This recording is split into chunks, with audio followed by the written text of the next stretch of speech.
এখন শুনবেন আজকের গুরুত্বপূর্ণ খবরের শিরোনাম।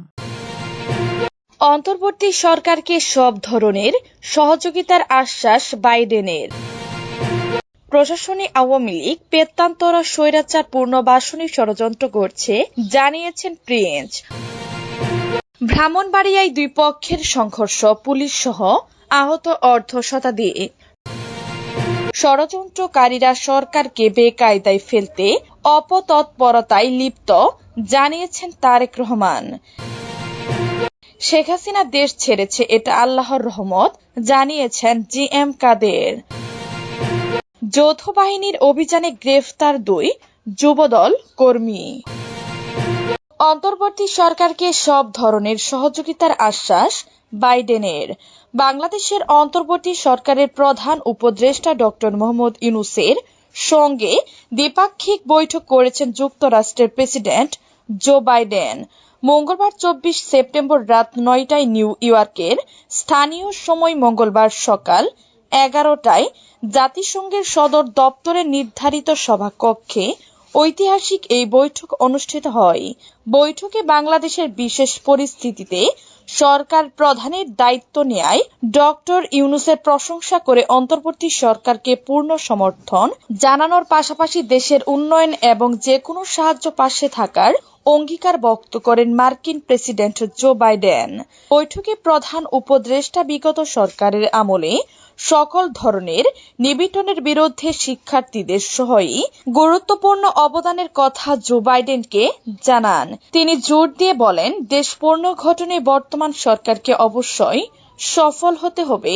এই সময় মার্কিন প্রেসিডেন্ট বাইডেন অন্তর্বর্তী সরকারকে সব ধরনের সহায়তার আশ্বাস দেন। প্রেসিডেন্ট বাইডেন বলেন, শিক্ষার্থীরা যদি দেশের জন্য এত ত্যাগ স্বীকার করতে পারে, তাহলে যুক্তরাষ্ট্র সরকারের উচিত তাদেরকে শিক্ষার্থীদের পূর্ণ সহযোগিতা করা। প্রশাসনের আওয়ামী লীগ পেত্তান্তরা স্বৈরাচার পুনর্বাসনের ষড়যন্ত্র করছে জানিয়েছেন প্রিন্স। বিএনপির যুগ্ম মহাসচিব সৈয়দ ইমরান সালেহ প্রিন্স বলেছেন, কেন্দ্র থেকে তৃণমূলে প্রশাসনের আওয়ামী লীগ পেত্তান্তরা পতিত স্বৈরাচার পুনর্বাসনে ষড়যন্ত্র করছে। অবিলম্বে প্রশাসনকে আওয়ামী লীগ পেত্তান্ত মুক্ত করার জন্য অন্তর্বর্তী সরকারের প্রতি আহ্বান জানিয়ে তিনি বলেন, এরা স্বৈরাচার মুক্ত পরিবেশ ও গণতন্ত্রের পথে অভিযাত্রা নস্যাৎ করার চক্রান্তে লিপ্ত রয়েছে। মঙ্গলবার 24 সেপ্টেম্বর সন্ধ্যায় ময়মনসিংহের হালুয়াঘাটে নেতাকর্মীদের সঙ্গে মতবিনিময়কালে এসব কথা বলেন ইমরান সালেহ প্রিন্স। নেতাকর্মীদের প্রতি আওয়ামী লীগ পেত্তান্তদের ষড়যন্ত্র সম্পর্কে সতর্ক থাকার আহ্বান জানিয়ে প্রিন্স বলেন, হাজার হাজার ছাত্র জনতার রক্তের সঙ্গে যারা বেইমানি করবে তাদের প্রতিশোধ করতে হবে। প্রশাসন আওয়ামী লীগ মুক্ত করতে ধীর গতির সমালোচনা করে তিনি বলেন, আওয়ামী লীগ আমলে প্রশাসন চরমভাবে আওয়ামী লীগ করা হয়েছিল। তাদের বহাল রেখে ছাত্র গণবিপ্লবের আকাঙ্ক্ষা বাস্তবায়ন করা যাবে না, বরং এরা পদে পদে বাধা সৃষ্টি করেছে। তিনি অবিলম্বে প্রশাসনে আওয়ামী লীগ আমলে নিয়োগকৃতদের অপসারণের আহ্বান জানান। প্রিন্স বলেন, এরা আওয়ামী লীগ স্বৈরাচারের বেনিফিশিয়ারি, ছাত্র গণহত্যার সহযোগী। এদের বহাল থাকলে অন্তর্বর্তীকালীন সরকার ব্যর্থ হতে বাধ্য। এই সরকার ছাত্র জনতার রক্তের বিনিময়ে প্রতিষ্ঠিত। ব্রাহ্মণবাড়িয়ায় দুই পক্ষের সংঘর্ষ, পুলিশ সহ আহত অর্ধ শতাধিক। সরাইলে কয়েক ঘণ্টাব্যাপী সংঘর্ষে দুই পক্ষের অন্তত অর্ধ শতাধিক লোক আহত হয়েছে। এ সময় ইটপাটকেলের আঘাতে বেশ কয়েকজন পুলিশ সদস্য আহত হন। মঙ্গলবার 24 সেপ্টেম্বর এ ঘটনা ঘটে। সংঘর্ষ চলাকালে সরাইল নাসিরনগর আঞ্চলিক সড়কে যান চলাচল বন্ধ হয়ে পড়ে। সন্ধ্যায় এই রিপোর্ট লেখা পর্যন্ত এলাকায় পরিস্থিতি স্বাভাবিক রয়েছে। সংঘর্ষ থামাতে পুলিশের পাশাপাশি সেনাবাহিনীর সদস্যরাও কাজ করেন। পরিস্থিতি বিবেচনায় ওই এলাকায় পুলিশ মোতায়েন রয়েছে। তবে এ ঘটনায় থানা কোনো মামলা হয়নি।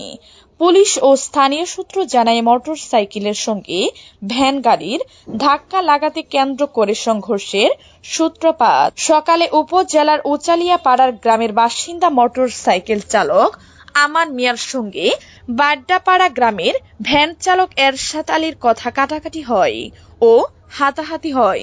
এ খবর 2 গ্রামের ছড়িয়ে পড়লে উত্তেজনা দেখা দেয়। এক পর্যায়ে উচালিপাড়া ও বাড্ডাপাড়া গ্রামের লোকজন দেশীয় অস্ত্র শস্ত্রে সজ্জিত হয়ে সংঘর্ষে জড়িয়ে পড়ে। অন্তত 3 ঘন্টা ব্যাপী সংঘর্ষ চলে। সংঘর্ষে অন্তত 50 জন আহত হয়েছে। আহতরা সরাইল ও নাসিরনগর উপজেলা স্বাস্থ্য কমপ্লেক্সে চিকিৎসা নেন। সেনাবাহিনী ও পুলিশ এসে পরিস্থিতি নিয়ন্ত্রণে আনে। ষড়যন্ত্রকারীরা সরকারকে বেকায়দায় ফেলতে অপতৎপরতায় লিপ্ত জানিয়েছেন তারেক রহমান। ছাত্র জনতার আন্দোলনে আওয়ামী লীগ স্বৈরাচারী শাসক গোষ্ঠীর পতনের পর দুষ্কৃতকারীরা আবারও দেশে অস্থিতিশীল পরিস্থিতি সৃষ্টির জন্য একের পর এক সন্ত্রাসী কর্মকাণ্ড অব্যাহত রেখেছে বলে মন্তব্য করেছেন বিএনপির ভারপ্রাপ্ত চেয়ারম্যান তারেক রহমান।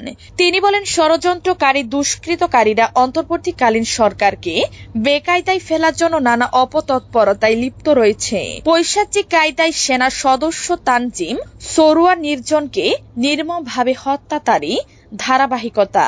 মঙ্গলবার 24 সেপ্টেম্বর তানজিম সরোয়ারের বর্বরোচিত হত্যাকাণ্ডের ঘটনায় গভীর উদ্বেগ ও শোক প্রকাশ করে দেয়া এক বিবৃতিতে তিনি এসব কথা বলেন।